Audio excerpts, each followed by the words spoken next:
This is a series which we hope to expand with a number of people, and I thought of this interviews to really get the story with the new technology on various monks and lay people's practice, primarily from the West.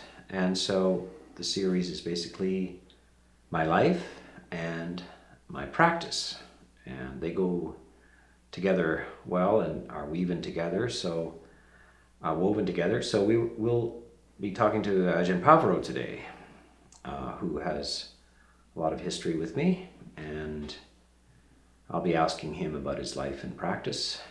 He is visiting at the moment from his base in Thailand. And first of all, let's talk a little bit about that. So what monastery are you at in Thailand these days? Well, I'm about to enter the sixth month actually in Anandagiri. It's, I call it sort of north central Thailand. It's in Phetchabun province, in an area called Khao Ko. I start getting tongue twisted as soon as I... And Ajahn Achalo is the abbot. He's Australian. And typically there are just, 4, 5, 6 monks there, both Thai and foreigner. So yeah, I've been there now 5 full years, a little over, and that's where I'm based. And of course, we travel back and forth to the Wat Pah Nanachat community, and we see other monasteries in the country, but that's my home, you might say. So this is part of the Ajahn Chah tradition. And this is a branch monastery?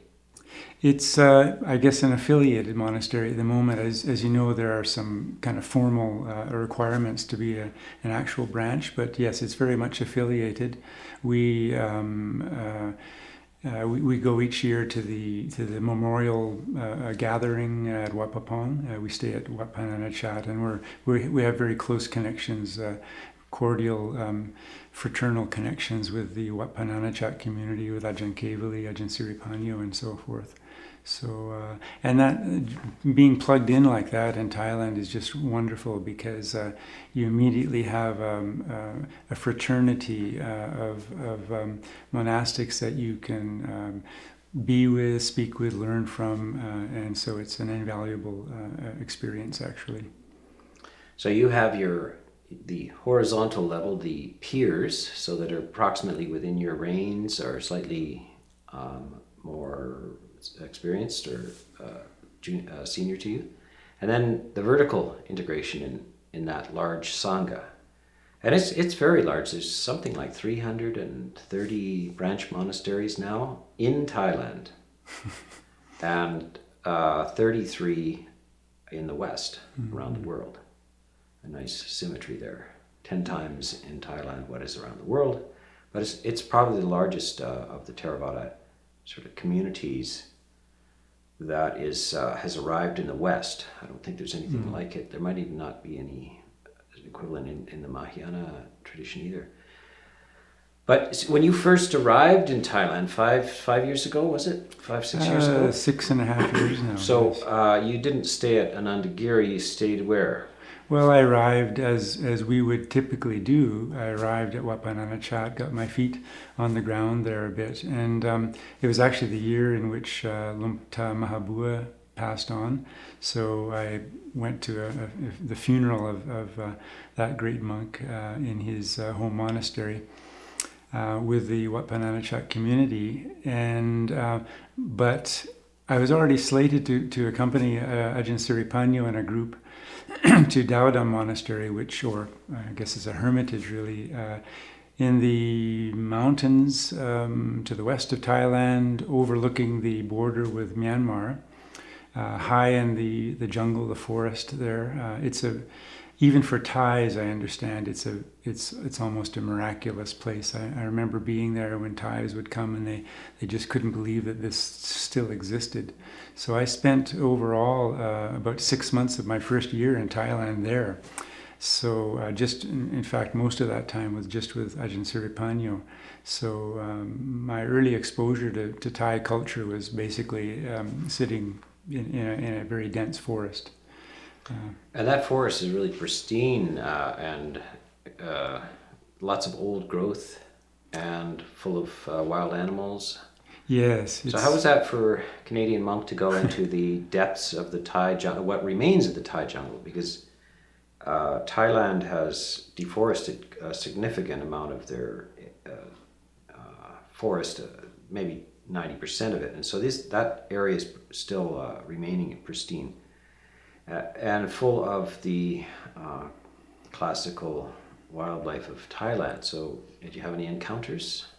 As I said to you yesterday when we were walking, you quickly transform from somebody who's looking at blackened stumps, seeing bears and everything in Canadian forests, to looking for and at roots and branches and things on the ground and thinking that they're a snake. So that was a big transition. Yeah, I saw my first cobra there. I was just walking down a path, sweeping it, and when I looked behind me at one point, I saw this. Must have been 7.5 foot cobra, just very, very calmly, just crossing the path. It, in my mind at least, it had likely heard me sweeping, felt my presence, and then just waited. And I was, of course, moving at a very steady rate away from it, and then it just slid across, very completely flat, not in any kind of hurry. My senses of cobras that they have no need usually to be in much of a hurry. So that was quite an eye opener. It was actually moving towards my dieng up in the forest. So when I went back there in a few minutes, of course, I'm sort of looking around, and we had a tiger there that year too. Ajahn Siri and I didn't see it, but the man who acted as our cook, that way down below in the settled area, he saw the tiger.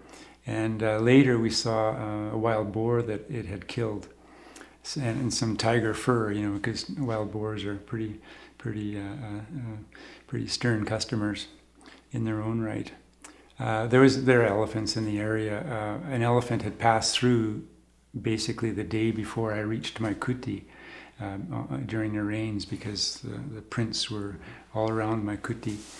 And gibbons, and it's a marvelous place. It really is. So it's an interesting place for practice. Now this goes right back to the time of the Buddha, 5th century BC, India, and where you're constantly existentially in confrontation with wild animals, and you're very vulnerable, right? You're in the forest. There's no protection. Monks don't carry weapons, and they only have.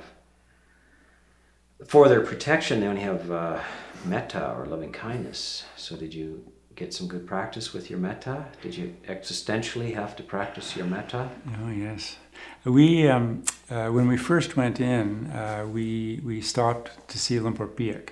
I think Ajahn Siri would try to arrange a meeting with a Kruba Ajahn on the way into Dowdam, because for anybody it's a novel experience, let alone for a Farang who's looking for black bears.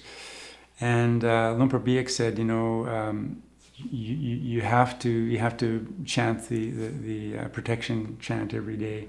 Basically, when you wake up in the morning before you go to sleep at night. I usually threw in a third just for good measure. I was very diligent with that, and I actually gained in that single experience with that particular chant a sense of confidence in the kind of power and benefit of doing such a thing. Because even when I was staying on the dieng, I remember, it brought my mind again and again and again to my vulnerability, but also to my intentions with relation to the beings that I was living around. And I did feel over time a kind of confidence in me in relation to them, to the point that later on during the rains themselves, there was not once but twice quite a large viper in my kuti, and for a Canadian man, that's an interesting experience. I certainly wasn't going to treat it lightly, so we took it out one day, but that night it was back in. And in that case, it was in my there's about a meter wide toilet area, and it was on a corner shelf, and I had to pass it in order to use the toilet. So I'm sort of looking at it. It's not moving at all. It really is probably digesting a meal, staying out of the rain. And I had to think, well, I'm not its prey, and it knows, I think, that I don't mean it any harm. So I used the toilet and did that. I don't think I brushed my teeth that night because toothpaste was an inch away from it. And then I wondered, well, will I be able to sleep and so forth? So I put a couple of precautionary candles. I was sleeping on the floor, and I set the timer for 20 minutes, and I woke up and it hadn't moved a millimeter, so I did that again and wake up again, and I just thought, it's not going anywhere, and so I just continued my sleep. And we took it out the next day. Ajahn Siri got a stick. We had to kind of plan it out, and he got a stick and got it behind the head of it. And then I had a towel around my hand, and I grabbed it behind the head, and he took the tail of it, and we marched it out. And this time we were smart. We put it in a pail. Now you put the tail in first, and then you've got the head, and you've got the lid. And so you, as quickly as you can, you do this maneuver. And then we took it down the hill the next day, and quite lovely when opened up the lid and kind of coaxed it out finally. It took off, and it's not a small snake, but I remember it climbed this bank quite quickly and then just sort of looked at us, and then went on its way. And it's such an elegant creature, yeah. So yes, you do develop a sense of your presence there, and the practice of metta is you can't do without it really.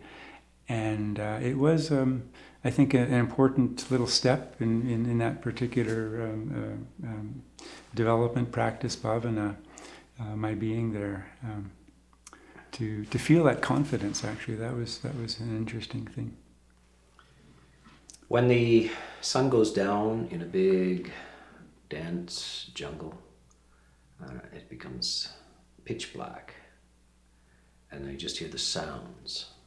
And you talked about something called a dieng, Yes. which is a kind of a raised platform without much in the way of protection, and you're exposed.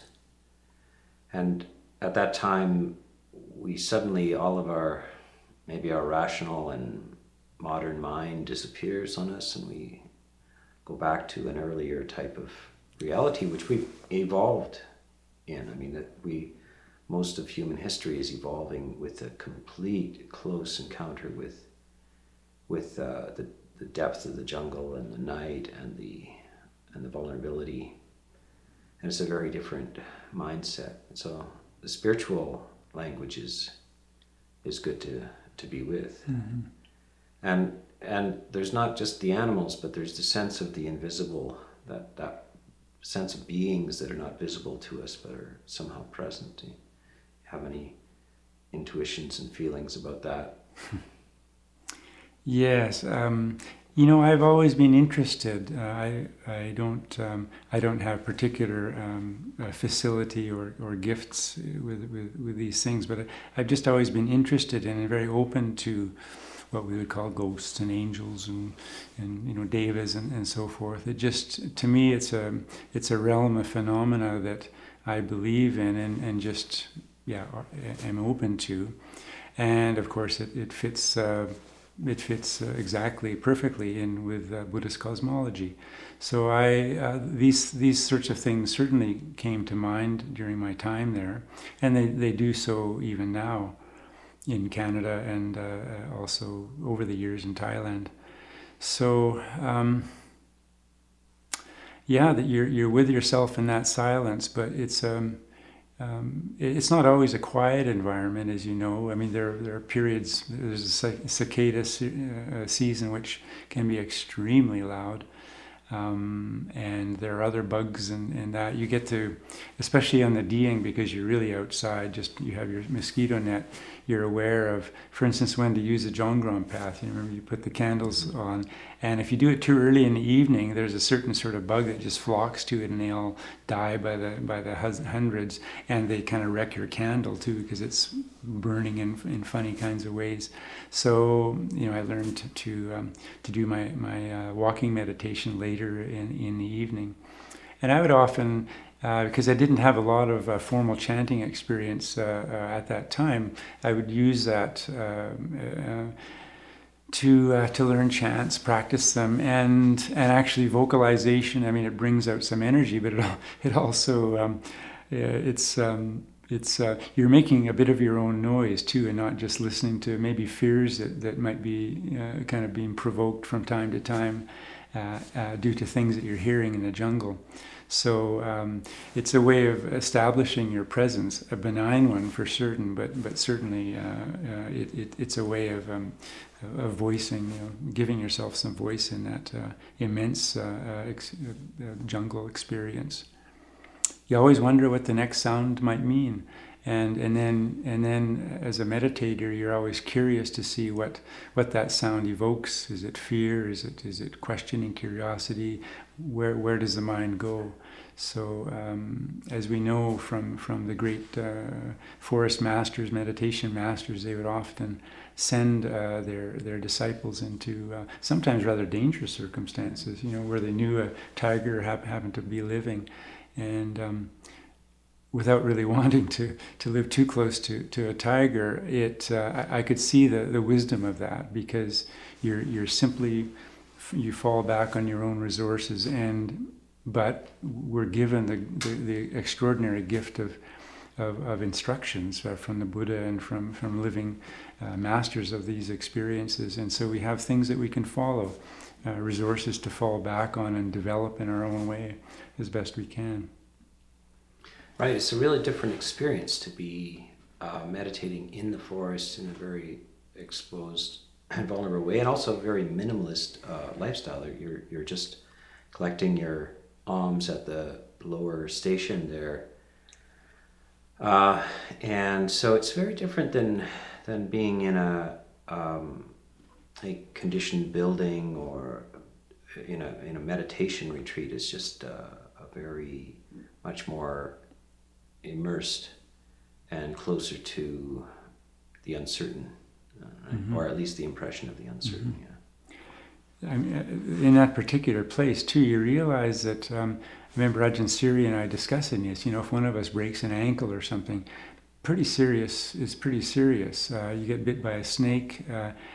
If you really needed medical attention, I can't imagine getting out of that particular place unless I can't imagine being back. Apparently I set a kind of a record because my father became he's very elderly and became it was clear that he was approaching his own death, and I think I spoke on the phone at 7 a.m, and I was in Bangkok 2 o'clock in the morning that day, and that was absolute top speed. This is a very difficult place to get to, so it meant that we look after ourselves, but we also are responsible for the other. We need to be able to assist, say, if someone did injure themselves or something like that. So it gives even more reason to be mindful when walking down the slippery during the pansa and crossing, many times this sometimes raging stream, sometimes a very steep flow to it. So everywhere you look, there are reasons to be mindful, to take good care, and also to use the experience in as productive a way as you can. But it gives so much too, and that's something that it's one of the things that makes it very, very special, I think, in the experience of many of us. Yeah, I remember a passage from the Tao Te Ching about attention and mindfulness, and it was like men crossing an icy stream in winter. And I've had a lot of experience crossing icy streams in winter, slippery ice-covered boulders, and you know what happens if you fall in that icy river. So it's a beautiful lesson in mindfulness. Mindfulness is also has to be at a high state in the forest as a constant level of self-protection. There's another level of the small things, that is ants and malaria and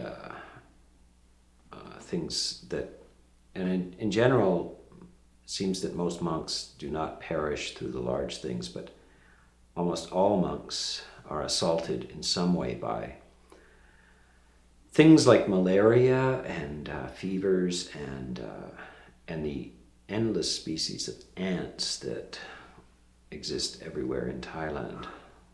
I read once that biologists say, without being able to prove, they estimate, I've heard, that something like 15 to 20% of the biomass of living creatures in the world, on the planet, are ants. It's a little bit, I mean, you think of an elephant and let alone just an auditorium full of people, but apparently this is true. And in Thailand, I have to say, at least becomes more plausible. I think at Dowdam, luckily, ants weren't they aren't such an issue. Ubon is just, wow, it's quite a place for ants.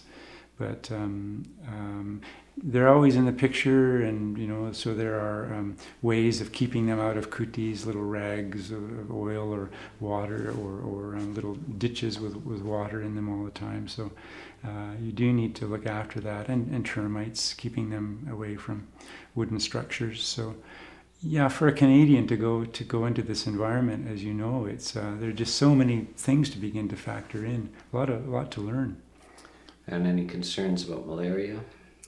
Yes, although, well, basically dawn and dusk, when mosquitoes might be out, you have to be in your kuti or under the glot, the mosquito net outside. I think we would use sometimes a bit of mosquito repellent, but basically I was finding that remaining, properly protected during those times of the day, it was okay. And then in the middle of the day, not so bad. Because there were just 3 people living in, 1,000 acres or more. It takes, I think, 2.5 hours to get to the next village by motorbike from Dowdam, from the bottom. So, we did not encounter malaria. It has, I think, come up there. These days in Thailand, dengue is, we've had some outbreaks of dengue in our area, which have been quite significant, which is a pretty tough fever. So I want to jump back to the early days before you were a monk.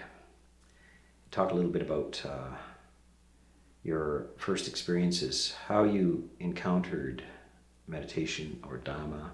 Did you come to Buddhism first, or just meditation in general, or just what? How did you come to it? It was meditation. When I was maybe 15 or so, I was interested. The days of the Maharishi and the Beatles in India, and there could be far deeper antecedents to that in my experience and that of many. But at least for me, in the 60s, it was kind of on our cultural radar if you're of a certain age. So I did meditate a bit when I was quite young, and it had my interest. I was not a regular meditator, and I didn't have a specific tradition I was focusing on. One thing that was always interesting to me, though, in retrospect, I didn't learn about Buddhism in particular. There wasn't much in the bookstore about, at least in a little town that I lived in. So it was not really on my radar, just kind of Indian/Eastern spirituality, you might say, yoga and so forth. And then I guess with that interest, though, the first course I took in university, an evening course, was on an introduction to Eastern religions. And this is where happenstance becomes something more, it has a little more gravity to it. But sometime in September, we started our section on Buddhism. The instructor was a specialist in Buddhism, so it got a little bit more airtime that term. And it was a once a week course, and I'd literally learned about the Four Noble Truths, the Eightfold Path, something about the Buddha's teaching. And I was invited to a weekend retreat in Edmonton. I lived in Calgary, Alberta then. And I was intrigued, and well, wasn't that a retreat? Wouldn't that be interesting? You get to, experience meditation over, a couple of days. Whoa! So I signed up for it, and really, the teacher that I met, I had no idea who he or she might be. The teacher I met turned out to be a person of considerable intuitive intelligence and ability.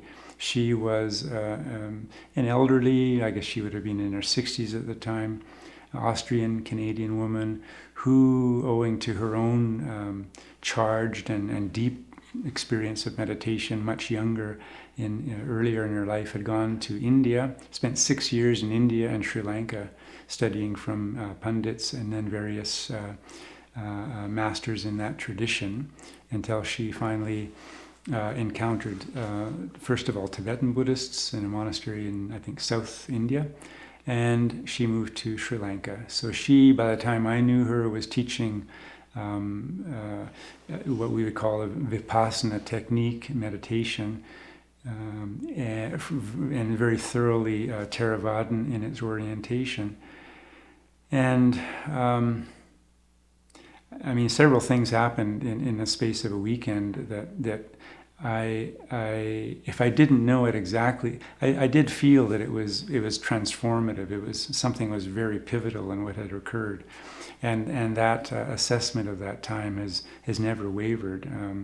I really think that was when everything changed in my life. And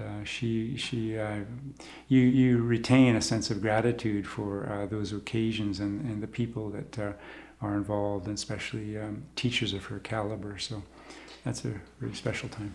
So did you have any intuition that this was a kind of a encounter with something that was almost a quality of family, or like there was a certain recognition of this, or this was very familiar to you, or in any way?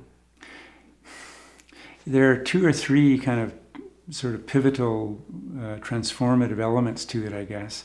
One was rather like you're suggesting. One was when I really caught the character, the quality, the luminance quality of mindfulness, and I realized, oh, that's what meditation is. And because I had dabbled in meditation for many years by this, over since I was 15, I was now 26. I suddenly realized, finally, this is a technique that I can work with. This really works. That was one thing, and it was very, very striking for me. Another was realizing later, probably around the Sunday near the time when we were leaving, realizing that I'd met a teacher. I remember her offering a response to some question I had of great urgency, and she, for her, it was the simplest. It was clear that this was terrain that she had known for decades, and I was really stunned. This is absolutely brand new territory, and she'd already discovered and trodden the whole landscape, as it were. And I thought, my God, I've met a teacher, and this is a category of in the whole spiritual parlance as a seeker, which I probably thought of myself as at that time. This was really remarkable. And there's another category as deep or deeper, which was she's a wise person. This is what wisdom looks like. And this is something I'd always been interested in since I was quite young, this interest in wisdom and becoming wise. But I'd never known that I'd encountered it before. So it was made a huge impact on me. And as far as it being so, there was a sense of familiarity with that, I think, feeling at home in the practice, feeling a comfort with the way she structured the retreat itself, and also with her way of interacting with us. It was very deep and very wonderful, really. Right, I met her, I think, about 1987, and she's going to go down in Canadian history as one of the first pioneers of bringing Theravada Buddhism. She's quite an impact, and I know lots of rather mature practitioners these days who started with Anagarika Dhammadina. She was quite the character. And was quite well educated in the canon and the commentaries, and had practiced quite a long ways ahead of the generation to formally practice in Asia. So let's go on to this. Started to evolve into your university career, and you end up doing a doctorate in religious studies. The doctorate is actually in education, but I was able to write about something that was as interesting as I could find to write about, and I was able to find a home in a faculty of education in Edmonton. So, but there's a strong philosophical component, and I was able to use Buddhist background, elements of the worldview, the teachings, as well as quite a lot of interview experience that I had. I recorded interviews, transcribed them, and tried to find in these interviews. There's a theme, as you know, that I was working with, which was existential wonder. My interest was to find something in the Buddhist experience, Buddhist practice, not just theory but practice, that could act as a bridge into Western viewpoints, Western philosophy. Since philosophy has such a kind of prestige within the Western mind, I was looking for this kind of, in order to develop a conversation between not just Buddhist and Western ideas, but some of the depth which gives rise to or informs ideas. So I used the notion of existential wonder as a potential bridge to this experience we call insight. Mm-hmm. So a connection between these two things. So talk a little bit about what in Western philosophy had any relevance to you in terms of Buddhist practice. Was there anything that connected? Yeah, I always thought I should be really interested in philosophy, and I was. I loved, I read Plato and other thinkers, but it could be just that I'm not intellectually adept enough to follow in their entirety lengthy arguments that are developed in various schools of Western thought. Some philosophers did interest me, but it wasn't really until I encountered the phenomenological tradition, European tradition that really starts in early 20th century, that I found, at least for my modest abilities, a kind of philosophical home. And so I read, Merleau-Ponty and Martin Heidegger when he's in his phenomenological turn, and tried to find the ideas that were consistent, compatible, and somehow could inform perhaps this dialogue that I was interested in, that I mentioned there. So, yeah, it's what would I say? My philosophical training was not at all formal. It was not systematic, but rather like my reading of literature. I'm just sort of following my nose, and one person refers to another, and I read that person. And some people write better philosophy than others. I mean, David Hume, although I'm not wasn't particularly drawn to the Anglo-American tradition. David Hume is a beautiful writer, so I spent a little bit more time with him than others, but it seemed to be the European thinkers, the continental thinkers that were of most interest to me. And Hume, he is interesting in that he's probably the first Western philosopher to talk about nous, or the absence of self, or his inquiry into his inner being, and he did not find a stable self. So it's very Buddhist, isn't it? Mm-hmm. Yeah, he might have lost heart just at the very end there, I think. Mm-hmm. But it's true. It's a very interesting philosophical inquiry that he takes further and further, and he does land this question squarely in the lap of Western philosophy during his life, of whether or not we can legitimately speak of a coherent self.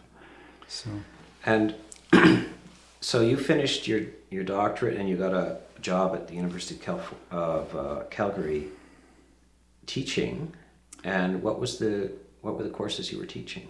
Well, I was teaching in the Department of Religious Studies there, which at that time, and perhaps still now, was quite a robust department. And actually, I was teaching well before I gained my doctorate. I did the doctorate in order to try to make sure I just remained teaching, because I couldn't really think of any other way of making a living, I suppose. So the Department of Religious Studies had three focuses to it, themes or elements. I focused on the area of Eastern religions. So I taught the same course that I initially took before I saw Anagarika. I taught the Introduction to Eastern Religion dozens and dozens of times, and other courses on more particularly on Buddhism, on early forms of Hinduism, and things of that nature. And so, at some point, now you're a householder at this point, and you have some children, grown-up children, right?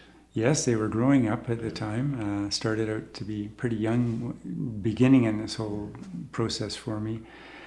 And two sons. And so by the time I was finishing my university studies, and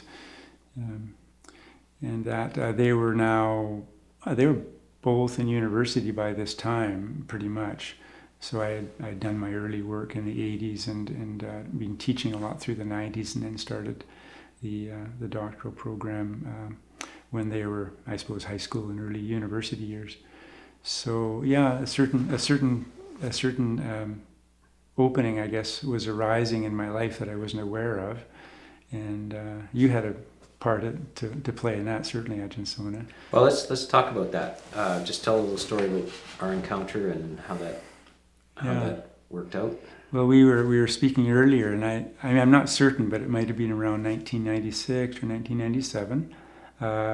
For now, so 20 years ago. Yes. So there was a group of people interested in meditation in Alberta, which started under the auspices of Anagarika Dhammadinna, and all of the years from, I think, the late 70s until even now, in fact, they have sponsored meditation retreats. So in that context, then people in Edmonton brought you 2 or 3 times, I think, to Edmonton for 10-day retreats, I believe. So I went to one of those, as I say, maybe 1996 or so. And it was quite a revelation to be listening to a Buddhist monk who is Canadian, not just a Buddhist practitioner who was very knowledgeable or so forth, but actually a monk as well. So this is definitely a new dimension. We had studied with monks in the past, and Anagarika herself she called herself Anagarika, so she was still living by 8 precepts, but I believe she had become a seminary in Sri Lanka in the early years. So we had fairly often encountered monks, and some pretty remarkable monks indeed. Venerable Piyadasi Mahatera, Venerable Ananda Maitreya, two really remarkable individuals. And he was at that time one of the most senior Sri Lankan monks in the world, Yeah. and highly esteemed. And he had visited Calgary and so forth. Yes, and stayed with Anagarika a bit and been on a tour. He would have been, I guess, 70 some pances at that time, 70 years as a monk at that time. He lived until he was 101 or 103 or something. Mm-hmm. Yeah, so these encounters, even prior to your coming, Ajahn, were, they impact you in a way that is deeper, and somehow you notice the difference being around someone who's been in the robes for 30, 40, 50, 60 years. They carry themselves, their gestures, the way they respond to any kind of question, just their mannerisms. I mean, your eyes are open watching these people. So those are beautiful encounters. And then when you came, there was this added dimension of a man my age, and but who's been a monk now at that time for quite a while, and this was very important. I can remember I had several friends at that retreat, and we were kind of comparing notes later, and we were all really kind of taken with the way you presented Dhamma in very contemporary terms. And I remember you gave a little story about the smile of Marilyn Monroe, I think. I mean, Marilyn Monroe, yes. Yeah. I used to work her into the Dhamma talks. But you could work almost anything into Dhamma talks. So yeah, these are great. And then that particular, probably 2 months afterwards, I came to Princeton, where Birkin II, so-called, existed at the time, and spent, I think, 10 days or 2 weeks with you at Birkin. That too is a marvelous experience. And again, it didn't conform to what I might think of as an Eastern monastery. It was this place, this sort of farmhouse, basically, with some little kutis, little monastic huts on a piece of very recognizable territory, Canadian, Princeton, that kind of thing. So I was being drawn into the possibility, I think without knowing it in some ways, but into the possibility of making that transition myself. And you did. So, and it's quite a thing. In Asia, perhaps more common to leave the family life and go off to be a monk. The society celebrates it. Here, it is a strange thing to do.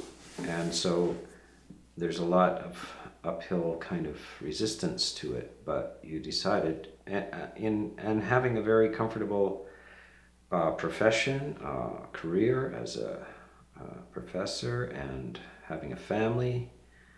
How is it to step out of that against all odds into the robes? The ordination was in Canada. The invitation was to Birkin Monastery. And so how was that transition? What was the experience like? Well, I mean, in retrospect, and even at the time, to a large extent, it was just marvelous. But of course, it was very dense and contested at times, and interesting, certainly. And throughout that process, we're all self-referential, and we kind of mythologize our own experience. But throughout that time, I can remember thinking often that by that time I knew dozens and dozens of meditators, people who had been doing this for decades, because by the time I ordained or came to Birkin with you, I'd been practicing in retreats for 20 years, and so I had this network of friends, most of whom were really appreciative of what I was doing, even though they recognized that it was it came at cost, not just to myself, but of course to my family, my immediate family in particular. So, but I had in a sense a support group in that way. It was a different experience naturally for the family. My sons weren't altogether surprised, I guess. Their first responses were oh, wow, isn't that interesting? Or, well, it's not like it's a big surprise. And those are the first sorts of things that came, that they expressed. My wife, I had a very decent job, and we lived quite comfortably and modestly, and I wasn't in the midst of some sort of rancorous relationship with this wife. Not at all. I had what was for all intents and purposes a good marriage.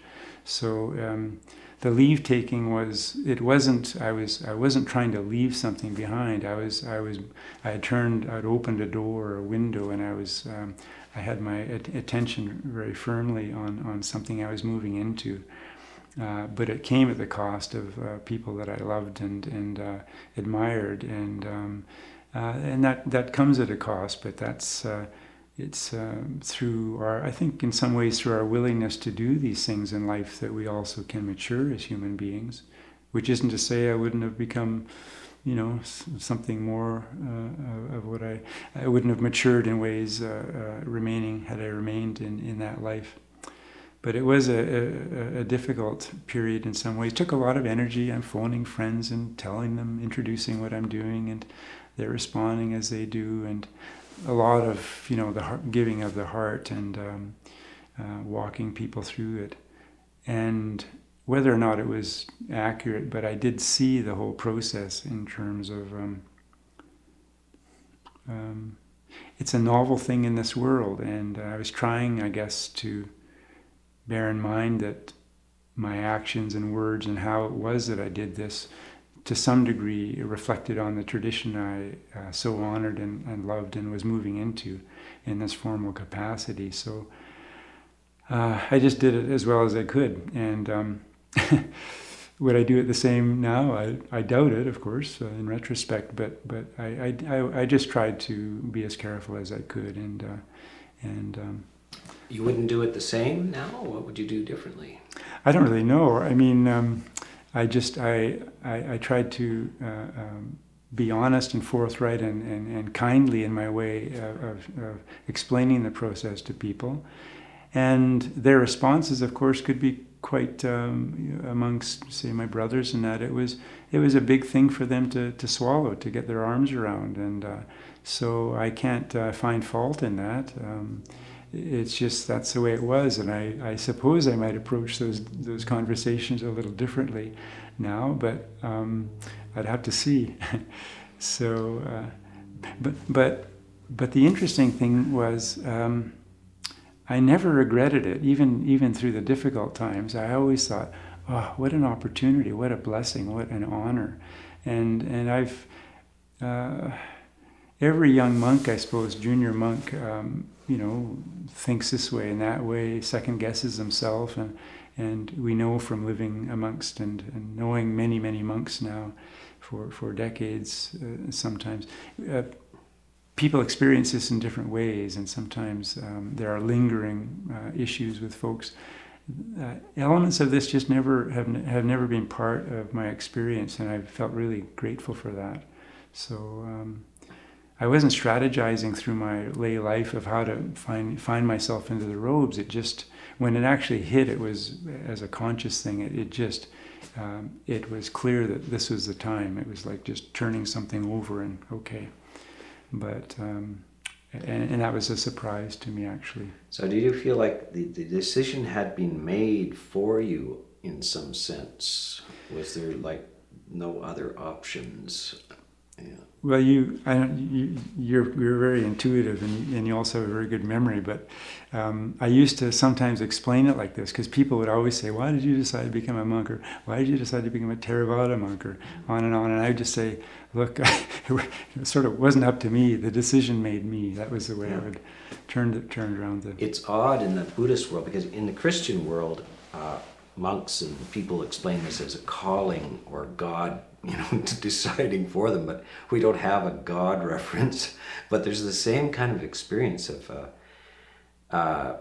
more or less saying, well, I just didn't have a choice. There was some sort of, and I'm not sure that everybody even approves of the new plan that's been established in some part of the mind. There's been a new direction in life set out, and it's somewhat inconvenient because you got a family and a job and so forth.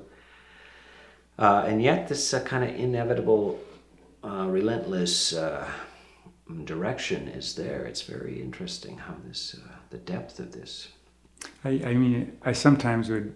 It's like, well, when did you decide to fall in love with your husband? Or Yeah. well, we don't do. We Yeah, don't make right. that decision. It's not in that realm of our minds.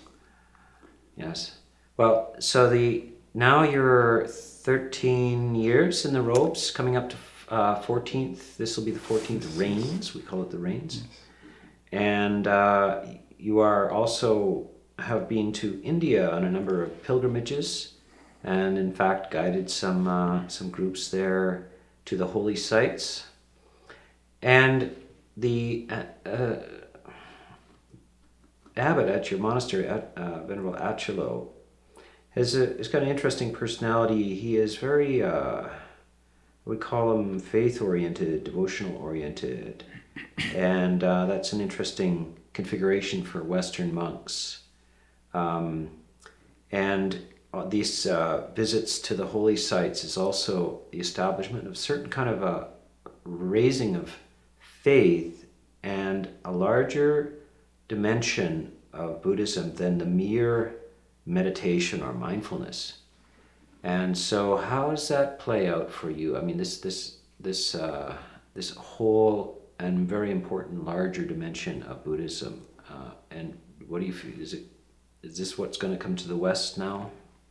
I think certainly my meeting of Ajahn Achilo has been, and sort of living around him with him for these years has been very, very wonderful. And I would say it is, I think, evident when people meet him. He's a different sort of personality. I mean, we're all different, of course, but it's quite pronounced with him, this openness to dimensions of Buddhist life and practice, which aren't always spoken of so much or at all sometimes amongst Western Buddhists, even amongst Western monks necessarily. So that's been really lovely, actually, to be in that environment. And yeah, I mean, speaking personally, but this might ring true with many Western Buddhists listening to this our conversation. But there has been, at least, and maybe still is, but has been an attitude that's fairly prevalent in amongst Western Buddhists. I mean, we encounter it as quite often as an adjunct to the yoga studio, or it's a practice, very much a practice, and people are drawn to meditation because it's relaxing and that. But when people often find their way to a Buddhist retreat, it develops into an interest in wisdom, in insight, in enlightenment, and what it is that we can know. So there is a kind of a quality which we would more attribute to a kind of to the head, you might say. All the while, of course, understanding and appreciating that the heart plays a role in practice, but still there is a privileging in our culture in general of the intellectual, rational pursuits, logical thinking, clarity, and less reliance or less presence of the emotional life, you might say.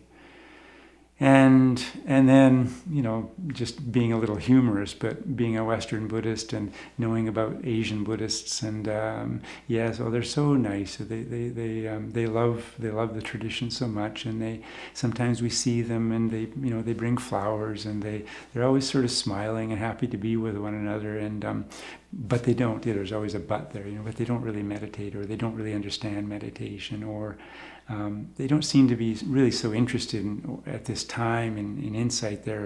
What they are doing is sort of cultivating their spiritual practice for a future life in which they can find their way to the meditation cushion and sort of do the real practice.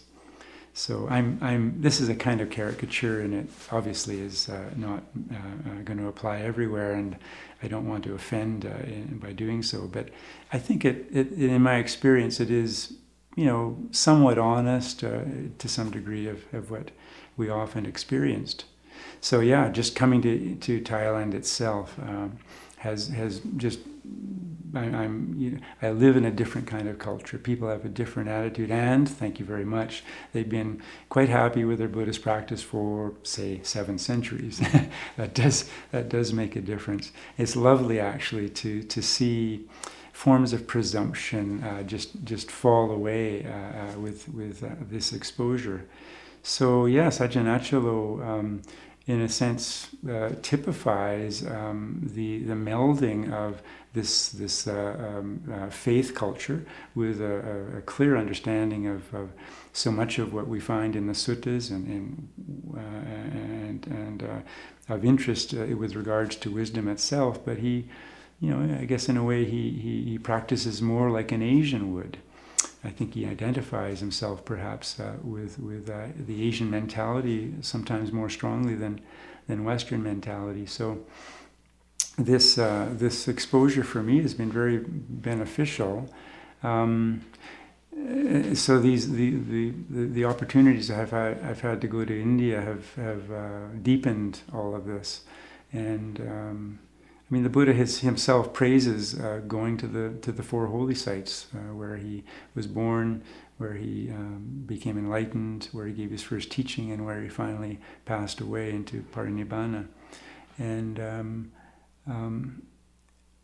if you're looking for it too in the suttas, you find instances of this kind, this sort of praise for things which might be glossed over if you're just looking for analysis of the 5 khandhas or some sort of wisdom teaching. We might not always look for the same things when we're looking in this vast corpus of the sutta literature.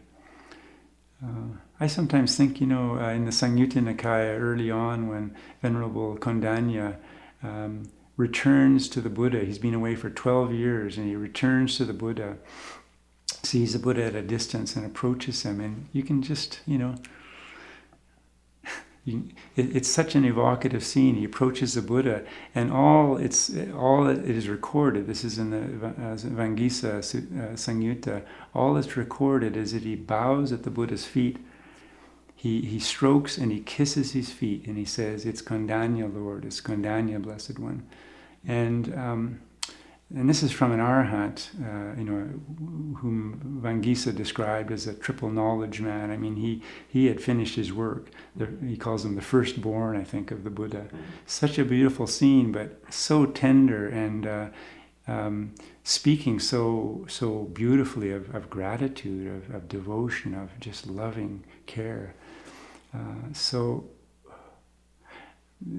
this mindset, you might say, or the orientation of the heart that we find in Asian Buddhist culture definitely has a role and a place and a voice in the suttas, and it's of interest to me to find some of these things, to see what they do for my own practice.